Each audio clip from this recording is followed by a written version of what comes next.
अल्लाह ने शजरों की हिफाजत की है कि कोई ना इधर से आ सके ना इधर से आ सके। सिर्फ यही नहीं कि ददियाली शजरे की हिफाजत की है, ननियाली शजरे की भी हिफाजत की है, इसलिए कि मां का किरदार अहम तरीन होता है। मां का किरदार अहम तरीन होता है। जो अल्लाह जनाब ईसा को बगैर बाप के पैदा कर सकता है, वो आदम की सारी औलाद को बगैर मां के भी पैदा कर सकता था। जनाब हव्वा की जरूरत होती ही नहीं भाई, उसकी कुदरत कामिला है। ठीक है, आप देख लें। और फिर पलटता हूं इस दलील पर, मां का किरदार और मां की जरूरत इतनी अहमियत रखती है कि अल्लाह ने जनाब ईसा को भेजना जब पसंद फरमाया तो बगैर बाप के तो पसंद फरमाया, बगैर मां के नहीं। और जब अपनी रूह को भेजना चाहा, अपनी रूह जिसे रूहुल्लाह कहते हैं, तो पहले उसकी मां, उसकी वालिदा को, रूहुल्लाह की मादर गरामी को बुतूल बनाया।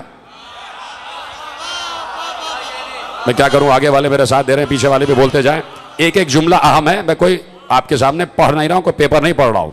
यानी जिसे अल्लाह अपना नुमाइंदा बनाकर भेज रहा है, जिसे अपनी रूह करार दे रहा है, उसकी मादर गरामी को, उसकी वालिदा को पहले बुतूल बनाता है। बुतूल का माना आपको बताने की जरूरत नहीं है। बुतूल वो है जो हर वक्त मस्जिद में रह सके।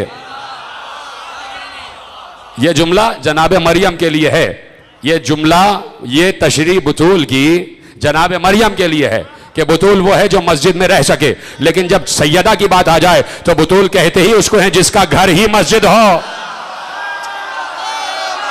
ना। बड़ा जुमला आपके, यानी बुतूल वो है कि जिसका घर ही मस्जिद हो। तो अल्लाह आदम से लेके खातम तक और खातम से लेके हर मासूम तक उसने शजरों की हिफाजत फरमाई है, और हर मासूम की वालिदा को उसने बुतूल करार दिया है, बुतूल करार दिया है। इस तरह उसने शजरों की हिफाजत फरमाई है, इस तरह शजरों की हिफाजत फरमाई है। चुप हो गए आप। बहुत बड़ा नाम है आलम इस्लाम का, अल्लामा जलालुद्दीन सुयूती। उनकी किताब है अत-ताज़ीम वल मिन्ना, ठीक है। उसमें उन्होंने एक लफ्ज लिखा, तवज्जो, मेरी गुफ्तगू, मेरी तरफ देखते रहिएगा, गुफ्तगू बहुत अहम तरीन है जो आपके हवाले कर रहा हूं, और मुझे बताते रहिएगा, बोलते रहिएगा, ताकि मेरी हिम्मत अफजाई होती रहे। और क्या चाहिए आपसे, सिर्फ यही चाहिए, और तो कुछ मांग ही नहीं रहा। आप तशरीफ ले आए, बड़ी बात है।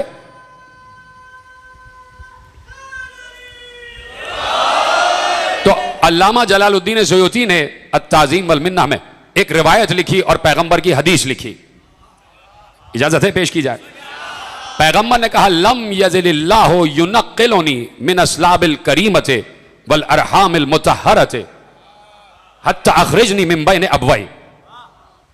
तर्जुमा कर दूं। कहा कि अल्लाह ने मुझे सिलसिला दर सिलसिला करीम सुल्बों में और ताहिरो मुतहहर रहमों में मुंतकिल किया। मिन असलाबिल करीमा वल अरहामिल मुतहहरा, यहां तक कि मुझे अपने मां बाप के जरिए इस दुनिया में जाहिर कर दिया, अपने मां बाप के जरिए इस दुनिया में जाहिर कर दिया। अल्लामा जलालुद्दीन सुयूती जब आगे बढ़ते हैं तो कहते हैं कि मैंने आदम से लेके ईसा तक हर नबी की मां के शजरे का मुतालिया किया, तो मैं इस नतीजे पर पहुंचा कि हर नबी की वालिदा अजल से साहिब ईमान थी। हाय हाय हाय हाय, जिन्होंने साथ दिया उनको मैं सलाम कर रहा हूं। इसलिए अब सुने जुमला जो मैं कह रहा हूं, मैं इसलिए अपने को रोकता हूं कि मैं कभी गुस्से में भी आ जाता हूं, इसलिए कि मेरे सामने पूरी तारीख की बातें लिखी हुई होती हैं, बेतुकी बातें लिखी हुई होती हैं। ये जुमला इसलिए कह रहा हूं कि जाके पढ़िएगा। और आलम इस्लाम से शिकायत है मैं इस बात पर कि क्यों नहीं ऐसे लोगों पर कदगन लगाते कि जिन्होंने लिखा कि पैगंबर की मादर गिरामी साहिब ईमान नहीं थी। लिखा है किताबों में, ये किताबों में लिखा है कि उनकी मादर गिरामी साहिब ईमान नहीं थी। अल्लामा जलालुद्दीन सुयूती लिखते हैं ताज़ीम वल मिन्ना में कि मैंने आदम से लेकर ईसा तक हर नबी की वालिदा का मुतालिया किया है, और मैं इस नतीजे पर पहुंचा कि हर नबी की मां अजल से ही साहिब ईमान थी। तो कहते हैं कि यह कैसे हो सकता है कि आदम से ईसा तक हर नबी की मां तो साहिब ईमान हो और फखरे अंबिया की मां साहिब ईमान ना हो। सुयूती का जुमला है। तो कहा कि फखरे अंबिया की मादर गिरामी भी साहिब ईमान थी, साहिब ईमान थी। अब आओ सुयूती के जुमले की तशरीह मैं अपने मकतब के एक आलिम की रिवायत से जोड़ता हूं। हैं, साथ है मेरे। सयूती का जुमला कि मादरे गरामी खत्मी मर्तबत भी साहिब ईमान थी। तो जब मां साहिब ईमान है तो बाप भी तो है ना।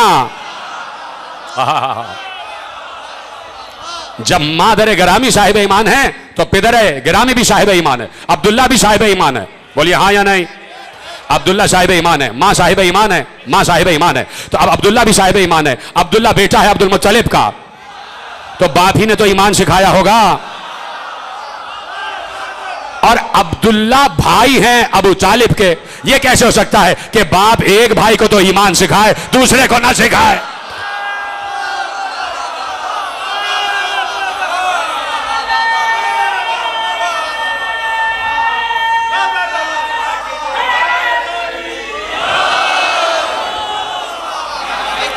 तवज्जो फरमाई आपने? तो बाप बेटे को सिखाता है, बेटा बाप से ही सीखता है।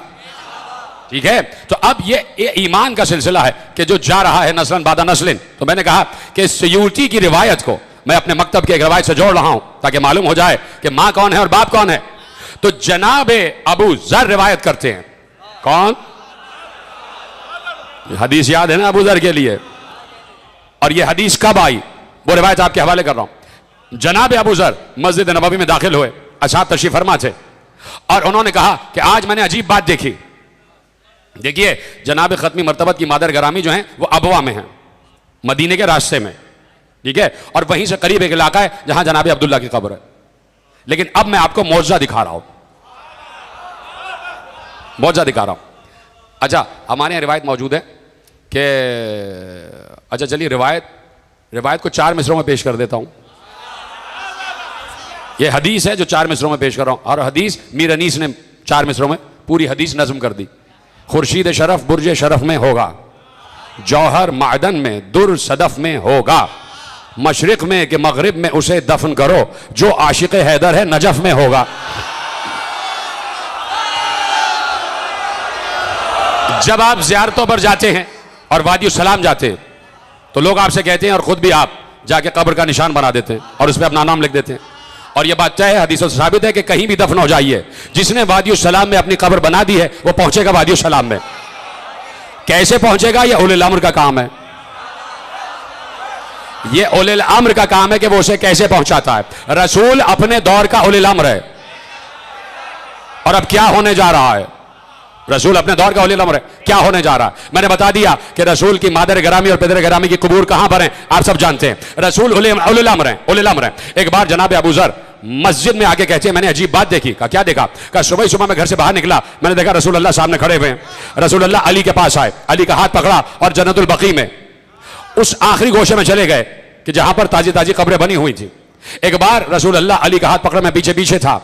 रसूल अल्लाह एक कब्र पर रुके, रसूल अल्लाह ने कब्र पर रुक कर सलाम किया, अस्सलामु अलैका या अबता, ए मेरे बाबा आप पर सलाम। कब्र पर हाथ रखा, कब्र शिगाफ्ता हुई, हजरत अब्दुल्ला कब्र से बाहर बरामद हुए, जो आशिक हैदर है, रसूल उलिल अम्र हैं, जिसकी जहां चाहे कब्र मुंतकिल कर दें। का जनाब अब्दुल्ला कब्र से बाहर बरामद हुए। मैंने रसूल अल्लाह ने सलाम किया, उन्होंने जवाब सलाम दिया। रसूल अल्लाह ने कहा कि कलमा क्या है, आप कलमा सुनाइए। उन्होंने कहा ला इलाहा इल्लल्लाह मुहम्मदुर रसूलुल्लाह, अशहदु अल्ला इलाहा इल्लल्लाह वहदहु ला शरीका लह व अशहदु अन्ना मुहम्मदन अब्दुहु व रसूलुहु। पैगंबर ने मुस्कुरा के कहा, बाबा आपका वली कौन है?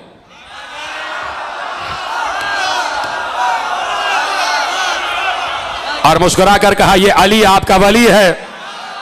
फौरन जनाब अब्दुल्ला ने कहा, अशहदु अन्ना अलिय्यम वलीउल्लाह। रसूल अल्लाह ने कहा, जैसे आप थे वैसे कब्र में मुंतकिल हो जाइए। जनाब अब्दुल्ला कब्र में गए, कब्र दोबारा बराबर हो गई। थोड़ी दूर 2 कदम आगे बढ़ के गए, आवाज दी, अस्सलामु अलैकी या उम्मा, ऐ अम्मा आप पर सलाम। जनाबे आमिना सलामुल्लाह अलैहा कब्र से बरामद हुई। रसूल अल्लाह ने सलाम, जवाब सलाम, और जनाब आमिना सलामुल्लाह अलैहा से कहा कि आपका कलमा क्या है? खुद नहीं सिखाया है, समझे तो? कलमा सुनाया, शहादत दी, गवाही दी। फिर पूछा, अम्मा आपका वली कौन है? और मुस्कुराकर वही जुमला कहा, और जनाब आमिना ने जुमला दोहराया, अशहदु अन्ना अलिय्यम वलीउल्लाह। रसूल अल्लाह ने कहा, आप दोबारा कब्र में आराम फरमाइए। जनाब आमना दोबारा कब्र में आराम करने के लिए चली गई, कब्र दोबारा बराबर हो गई। अबू जर ये जुमले सुना रहे थे, कुछ लोग कहले कि झूठ बोल रहे, कहां सुना रहे थे, बता दिया था, क्या झूठ बोल रहे हो, तुमने तो बड़े मखमजे में डाल दिया। ऐसे में रसूल अल्लाह आ गए, लोग दौड़ते हुए गए, या रसूल अल्लाह, अबू जर अजीब बात कह रहे हैं, अजीब रिवायत सुना रहे। कहा क्या सुना रहे? पूरी रिवायत सुनाई कि अबू जर ने यह रिवायत सुनाई है। पैगंबर खड़े हो गए, कहा जमीन ने बोझ नहीं उठाया, आसमान ने साया नहीं किया अबू जर से ज्यादा किसी सच्चे इंसान पर।